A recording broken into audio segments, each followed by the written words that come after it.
그 지극한 만족이 최상의 부자를 만든다. 얼마만큼 소유했느냐가 중요한 게 아니고 내가 얼마만큼 만족을 하느냐.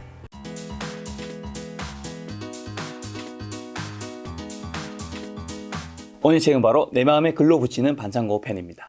사실 김작가 TV의 콘텐츠가 굉장히 조금 세속적인, 아무래도 이제 재테크와 관련된 콘텐츠를 좀 다루다 보니까 좀 뭔가 이제 속세에서 좀 멀리 계신 그런 분을 좀 오늘 초대해서 뭔가 우리의 영혼을 좀 깨끗하게 만들면 좋겠다 싶어서 오늘 콘텐츠를 만들어 봤는데요. 네. 그래서 오늘 스님과 함께 요 이제 내 마음에 글로 붙이는 반창고라는 책을 주제로 이야기할 텐데, 제가 스님 이력을 좀 찾아보니까 또 카이스트에서 전자공학을 전공하셨더라고요. 네. 그리고 졸업은 또 기술경영학과. 네. 근데 어떻게 불자의 길로 가시게 된 걸까요? 이제 워낙 또 옛날 일이라 네. 또 이렇게 막 생각을 다시 하게 되더라고요. 그때는 그냥 행복이라고 하는 그 가치에 관심이 정말 많았던 것 같아요. 대학교 가면 다 해결될 줄 알았는데 또 다른 또 고통의 시작이더라고요. 그러니까 누가 생각하면 그 정도면 만족해야 되는 거 아니야? 이렇게 할 수도 있겠지만 그게 아니라 이제 또 다른 경쟁의 시작이고 또 거기에서의 목표치가 또 있지 않습니까?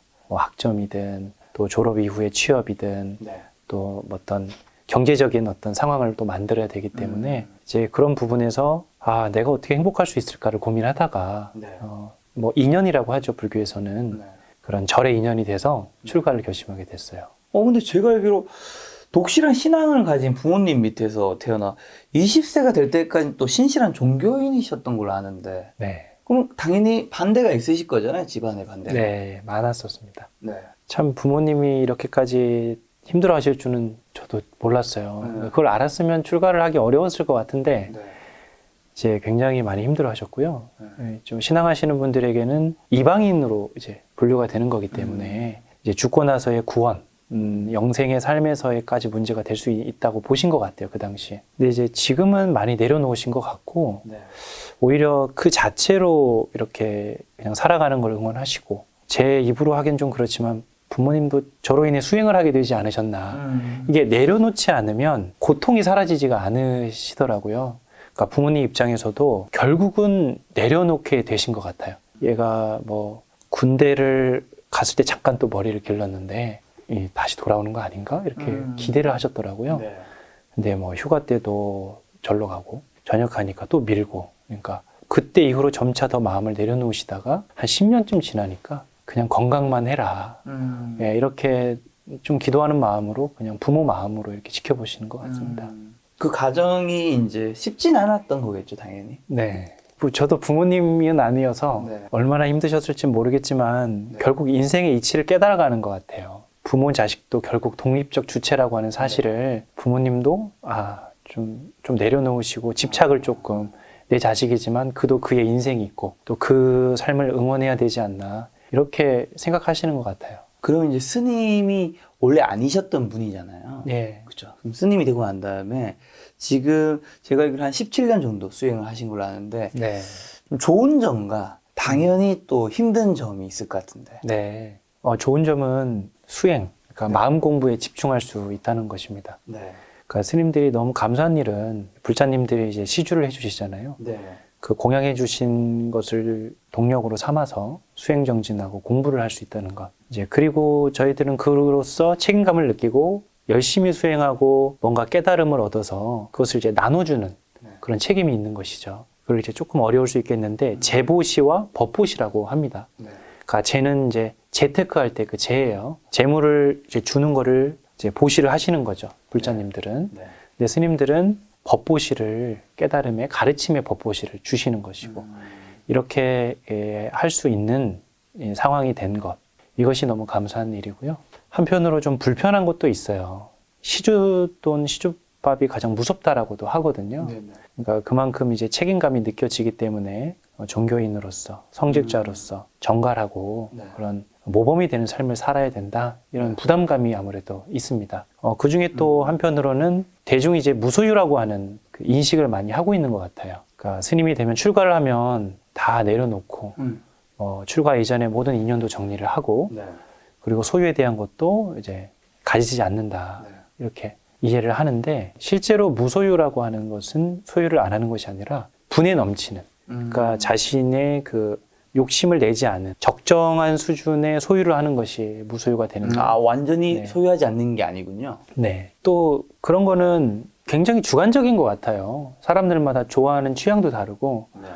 또 자신이 처해 있는 위치와 이런 것들이 다른데 어떤 정말 철저한 무소유라고 하는 이 세상의 어떤 높은 기준에 그런 것을 이제 가졌을 때 어떤 스님들은 이제 핸드폰도 안 가지고 다닐 거라는 생각을 할 수도 있고 또는 이제 여러 가지 뭐 운동 장비도 가질 수 있고 뭐 여러 가지 뭐 이렇게 쓰일 수가 있는데요. 근데 저만 하더라도 이제 스님으로서 그리고 공부를 하는 학생으로서 책도 사야 되고 여러 가지로 이제 뭐 밥도 먹어야 되고 이런 게 필요한데 한편으로 이제 그런 경제 활동을 또 하게 되죠. 뭐 이렇게 글을 쓰는 것도 좋은 것을 나누는 법보시이기도 하지만 한편으로는 일종의 이 공부를 꾸준히 하기 위한 그 경제 활동일 수도 있는 거지 않습니까? 그렇죠. 근데 이런 부분에 대해서 아니 왜 그렇게 절에서 조용히 있으면 되는데 뭐 그냥 시조금 받고 그 수행만 하면 되는데 네. 왜 사람들의 이렇게 많이 노출이 되고 이렇게 뭔가 나서려고 하느냐 이것이 과연 스님의 그 어떤 본분과 동목에 합당하냐 이런 질문을 했을 때 그 질문이 사실 틀린 건 아니에요. 예, 그런 기준도 사실 있어야 되고 그렇게 살아가시는 분도 있지만 요즘 세상이 또 많이 달라졌고 입장이 또 다 다르기 때문에 특히 저는 공부하는 스님으로서 조금 그런 부분에서 이렇게 설명은 다 드리지 못하지만 조금 그런 부분에 애로사항이 좀 있기는 합니다. 또 지금 현재 동국대학교에서 그 인도 철학이랑 불교 철학 네. 대학원 과정 공부하고 계신데 그럼 이제 무소 얘기 나와서 그런데 예. 이 김작가 TV가 사실은 이 재테크 채널이다 보니까 이런 질문을 드려보고 싶어요. 이 자본주의 세상에서 부는 어느 정도 추구해야 될까요? 또 스님이 계신 그 절이 봉은사잖아요. 네. 봉은사가 또 이 강남구 삼성동에 있고 그 동네가 사실 굉장히 또 부하는 좀 동네이다 보니까 네. 궁금합니다. 뭐 제가 이런 쪽에 전문가는 아니지만 네. 이 부에 대한 거는 인류가 이렇게 생기고 계속 이렇게 발전해온 이래로 계속 먹고 축적하고 이런 데서부터 오래된 역사를 갖고 있고 불교 역시 공동체로서 이렇게 살아갔었고요. 그런 경제적인 관념을 갖게 되는 것 같아요. 네. 그리고 부처님도 그 경전에서 보게 되면은 그 각 나라의 어떤 왕들이라든지 또 부자들에게도 법문을 또 많이 하셨어요. 그런 게 굉장히 우리 삶에서 중요한 요소다라는 부분들은 사실 다 이렇게 합의된 내용이기는 합니다. 그래서 경전적 관점에서 입각해서 보면은 이 법구경에 이 지족최부라고 하는 그 말이 있습니다. 이 한자인데요. 지극한 만족, 지족. 지극한 만족이 최상의 부자를 만든다라고 하는 최부라고 하는데요. 얼마만큼 소유했느냐가 중요한 게 아니고 내가 얼만큼 만족을 하느냐. 그러니까 지극하다라고 하는 기준은 내 안에 있는 것일 겁니다. 누군가가 이렇게 그 정해주는 것은 아닐 것이에요.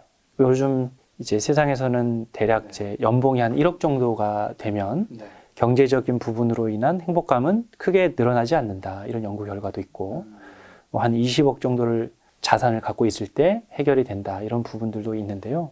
그것은 이 세상에서 어떤 하나의 연구일 뿐이지 모두가 다 연봉 1억을 가질 수도 없고 모두 20억의 자산을 소유할 수 없기 때문에 그 기준으로만 다 한다면 모두가 다 불행한 사람이 되고 상대적 박탈감에 또 허덕이게 되는 것 같아요. 내가 그만큼의 경제적인 부를 소유한다 하더라도 이 비교를 하게 되죠.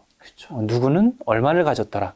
누구는 얼마 만에 몇백 프로를 이제 또 수익을 했더라. 이런 얘기를 들으면 이런 생각이 들게 마련입니다. 나는 그 사람이 그럴 때 난 뭐 했지? 그러니까 자신을 굉장히 게으르고 열심히 살지 않은 사람으로 오해를 또 하게 돼요. 세상의 그 스포트라이트를 받는 기준 때문에. 네, 하지만 나는 나로서 굉장히 최선을 다해서 살아가고 있고 그렇기 때문에 그 비교는 온당치 않다라는 생각을 하게 되고요. 처음에 말씀드렸다시피 지금 이 자리에서 자신이 뭐 금수저든 흙수저든 이게 중요한 게 아니라 현재 자신의 이 어떤 자산 그리고 자신의 능력 그 역량 안에서 일단은 현재 만족을 하는 게 가장 중요하다고 생각을 해요.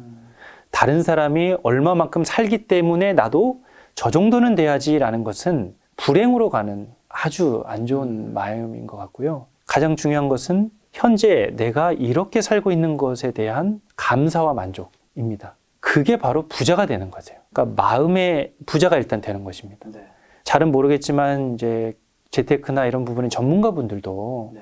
그 어떤 멘탈 관리, 마인드셋이 중요하다 이런 말씀을 많이 하실 것 같아요.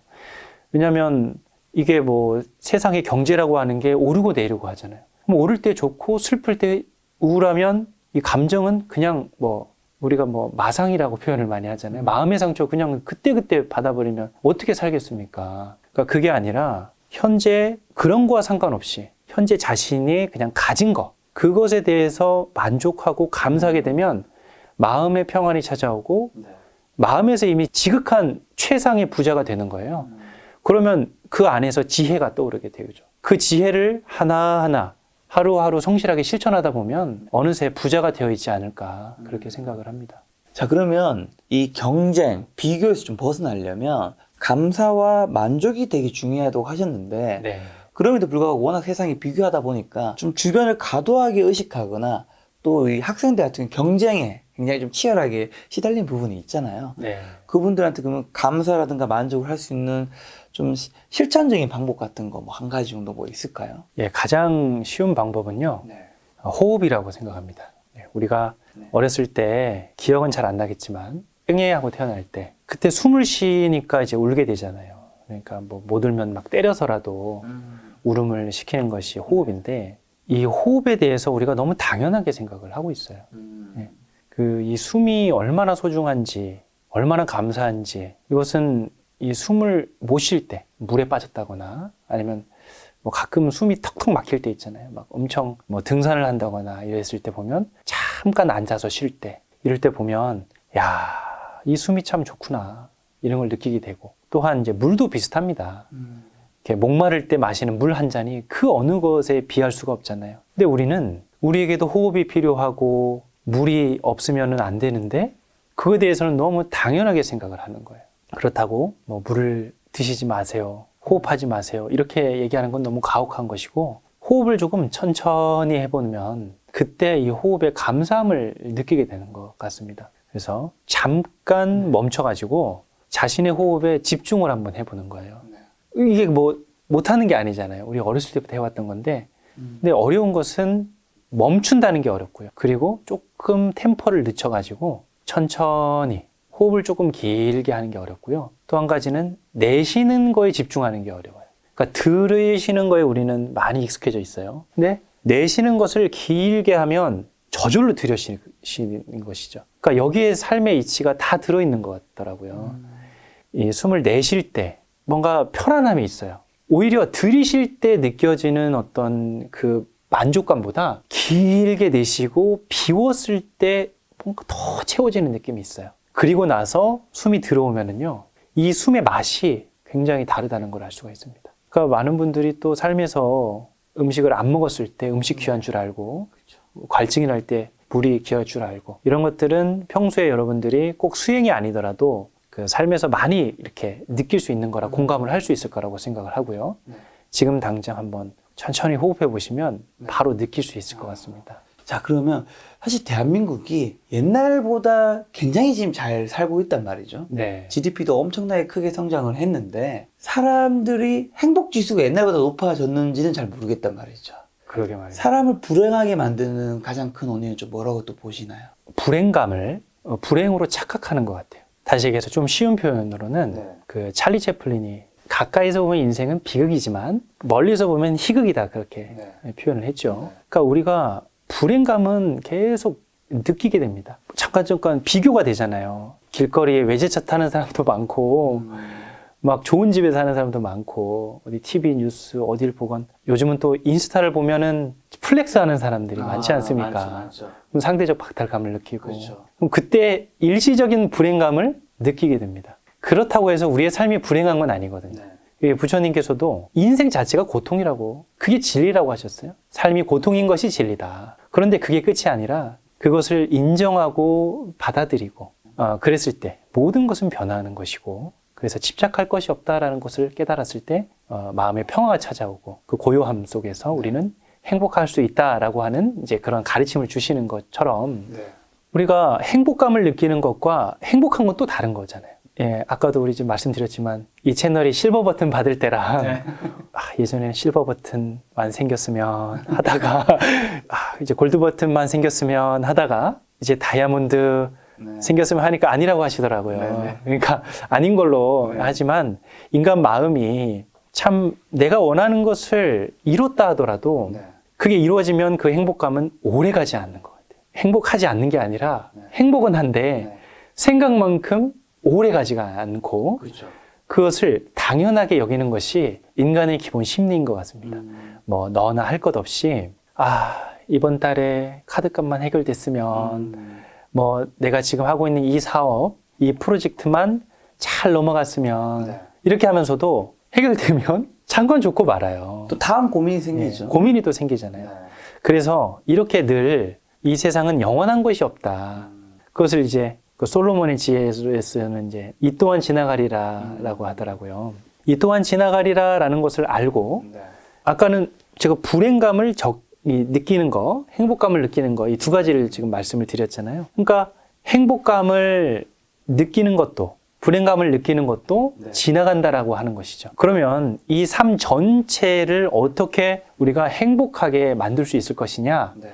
그러면 행복감이 느껴질 때 그것을 너무 감사하게 받아들이는 거예요. 이게 어디냐? 실버 버튼이 어디냐? 예, 그렇잖아요. 네네. 근데 윗사람들을 보는 게 아니라 네네. 그렇다고 아랫사람을 뭐 굳이 볼 필요도 없어요. 그냥 내가 그동안 노력한 거에 대해서 내가 스스로를 칭찬해주고 애썼어. 네.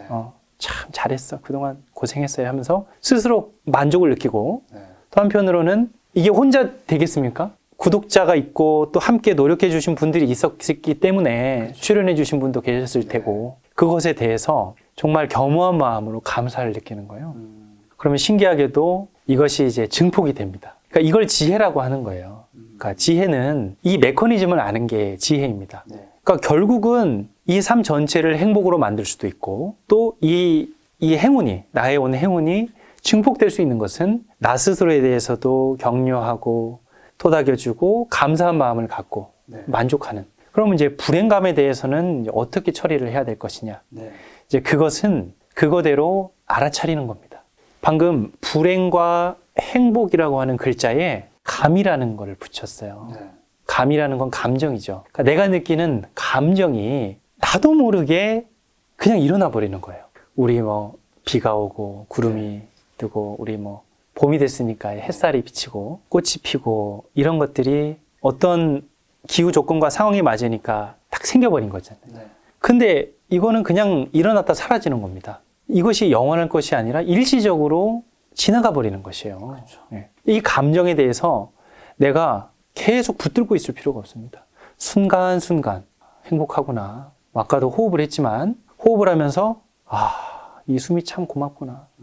이 순간순간에 대해서 내가 그 감사함을 느끼면 그만이에요. 근데 사람은 또 이렇습니다. 왜 지금 안 행복하지? 아까는 편안하고 좋았는데 왜 지금 마음이 불안하지? 착각을 해요. 돈이 없어서 그런가?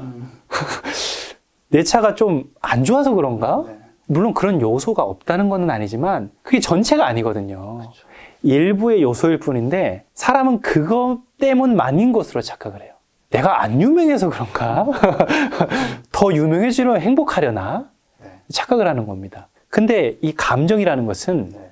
굉장히 조건 반사적으로 그런 조건이 만들어졌을 때 탁 일어나는 것인데 그 조건은 일시적인 것이기 때문에 네. 그때 매번 다릅니다. 그렇죠. 예, 그래서 그것을 인정하고 그냥 받아들이는 거예요. 그럼 불행감이 느껴졌을 때, 지금 내가 좀 고통스럽구나. 왜 고통스럽지? 내가 어제 베개를 잘못 뺐네? 그러니까 그런 사소한 고통일 수 있는데 괜히 짜증이 나는 거예요. 왜 아침에 일어났는데 왜 아침부터 기분 나쁘게 목이 아픈 거지? 내 삶은 왜 이 모양이야? 그러니까 이렇게 해버릴 필요가 없는 거라는 거. 굉장히 요소가 나의 고통이 그 불행감이 네. 그 고통이라고 하는 자극이 별거 아닐 것일 수 있는데 우리는 습관적으로 고통과 불행감에 중독이 되어 있어요. 희한하게 계속 고통스러워야 될 것만 같은 거예요. 그러니까 뭐 굉장히 자기를 자학하는 데 중독이 된 사람도 있고 네. 네. 또 어떤 사람은 비련의 여주인공 코스프레를 하는 분도 있어요.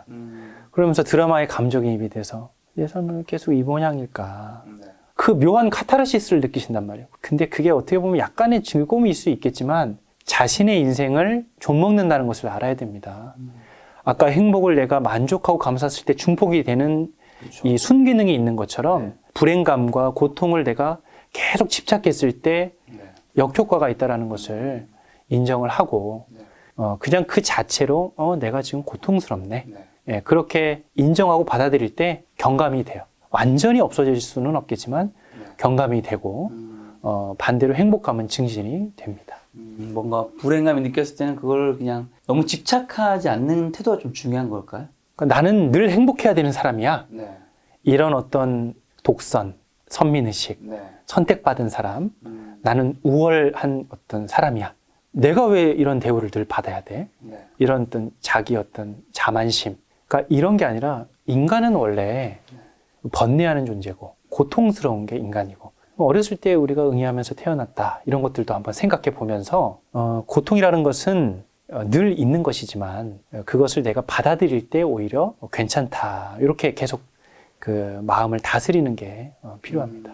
근데 현대인들이 또 굉장히 바쁘다 보니까 진짜 중요한 것을 읽고 살아가는 경우들이 좀 많은 것 같은데 스님이 보셨을 때 진정 가치 있는 거는 뭘까요? 톨스토이의 그 대문호 이야기를 드리고 싶어요. 가장 중요한 시간은 언제인가? 가장 중요한 시간. 지금. 가장 중요한 사람은 누구인가? 지금 나와 만나는 사람. 그러면 저에게는 이제 김 작가님이 되실 거고. 네, 저에게는 도현수님 됐으면 좋겠고요. 네. 그리고 이 시청자분들은 저희일 수도 있고. 또 잠재적으로 저희가 시청자분들을 만날 수도 있잖아요. 그렇죠. 하지만 지금은 아니기 때문에 네. 그런 것처럼 지금 만나는 사람이 중요한 것입니다. 그리고 가장 중요한 일은 지금 그 사람과 하는 일이다. 그러니까 결국 여기서 주는 메시지는요. 네. 현존에 답이 있다. 현존은 현재 존재한다라는 것의 준말입니다. 그러니까 지금 이 순간에 내가 살 수 있는 것, 이것만큼 가치 있는 것이 없습니다. 근데 지금 이 순간에 살아서 그러면 뭐가 좋은 건데 네. 이럴 수 있는 거잖아요. 네, 네. 물론 아무리 뭐 톨스토이가 그렇게 얘기를 했다 하더라도 그 다들 네. 지금 이 순간에 살고 있는 거 아닌가요? 맞습니다. 네. 그러니까 지금 이 순간에 살고 있는데 네. 지금 이 순간에서 과거를 끌어다 살기도 하고 아직 오지 않은 미래를 끌어와가지고 염려하면서 살기도 합니다. 걱정하기도 하고. 네, 그러니까 과거에 네. 자신이 이제 잘못했던 일들, 종목 선정이 틀렸네. 네. 네, 그리고 오를 줄 알고 샀는데 그 부동산 그 땅이 아니었나벼, 뭐 그런 거 있잖아요. 과거는 후회를 하겠네. 네, 엄청 후회를 하는데 뭐 누구 얘기와 정보를 들었다 하더라도 결국은 내 탓을 하는 건데요. 이미 과거를 생각해 봐야 네. 돌아오지 않는 것인데 계속 과거에 사는 거예요. 그러면 그 사람의 삶은 우울해지고 또 자신에게 화가 나고 자신에게 화가 나다가 또 자신에게 잘못 정보를 알려준 사람을 또 원망하게 되고 이제 그러면 우울해지고 우울화병이 또 걸리는 것이죠. 그러니까 자신이 자기 무덤을 파고 자기가 자기 병을 만드는 거예요. 그럴 필요가 없습니다. 지금 이 순간만이 존재한다는 것을 네. 깨달아 버리면 됩니다. 그러니까 우리가 지금 이 순간을 살고 있지만 네. 늘 내 생각이 과거에 가 있어요. 그리고 미래에 대해서 우리가 염려합니다. 우리가 생각하는 거에 90% 이상이 일어나지 않는다고 하는데 우리는 오지 않은 미래에 대해서 과한 기대를 하고 엄청 너무 되지 않을 불가능한 상황을 기대하는 거예요. 비현실적인 생각으로 과대망상에 걸리게 되는 네. 것이죠. 그리고 걱정을 또 하기 때문에 이제 뭐 먹고 살지? 이제 내 삶은 이대로 끝나는 건가? 그러면서 또 자책하고 원망하고 우울하고 화가 나버립니다. 근데 현존은 정말 쉽다면 쉽고 어렵다면 어려운데요. 호흡을 지금 하는 이 순간에 이 호흡만 느끼면 되고 한 번에 한 가지 일만 하면 됩니다. 그러니까 지금 저희가 방송을 하고 네. 서로 대화를 나눌 때는 여기만 집중을 하면 돼요. 이 작은 것에 이 잠깐의 찰나의 순간, 이 잠깐의 순간에 우리 할 수 있는 게 얼마나 되겠습니까? 그냥 숨 쉬고 말하고 뭔가의 어딘가를 바라보는 별거 아니지만 이 찰나의 순간을 정말 작다고 여기지 않는 거예요. 이것이 어마어마하게 크구나 라는 것이고 저는 이제 이런 메시지를 너무 좋아해가지고요. 순간에서 영혼을 살라는 말씀을 많이 드려요. 그래서 뭐 책에 이렇게 뭐 사인할 때도 그 문구를 꼭 전해드리거든요. 과거에 살지 말고 과거를 후회하고 미래를 염려하지 말며 지금 이 순간에서 영원하게 살기를 바랍니다. 이렇게 말씀을 드립니다. 그것이 바로 현존이고 거기에 이제 지복이 있다고 해요. 지극한 복. 그래서 지금 이 순간을 살아야 되는데 그것으로서 또 무엇이 개발되느냐 하면은 내 안에 있는 존재, 내 안의 존재가 깨어난다는 것입니다. 그것을 이제 뭐 신성이라고도 하고 불성이라고도 하고 또 자기 개발에서는 내 안에 잠자는 거인을 깨운다 이런 표현을 씁니다. 내 안에 나의 어떤 보다 본질적인 무엇이 있지 않겠습니까? 그것을 뭐 철학에서도 얘기하고 종교에서도 또 우리의 어떤 비즈니스 모든 국면에서 내가 고요하게 있을 때 보다 더 바른 통찰이 나오고 지혜가 나오고 내 안에 이런 것이 있었네? 그런 것들이 문득 깨닫게 되는 순간이 있습니다. 그러니까 계속 머리 아프고 뭔가 일이 안 풀릴 때 쥐어싸매고 그런다고 뭐 해결이 되진 않잖아요.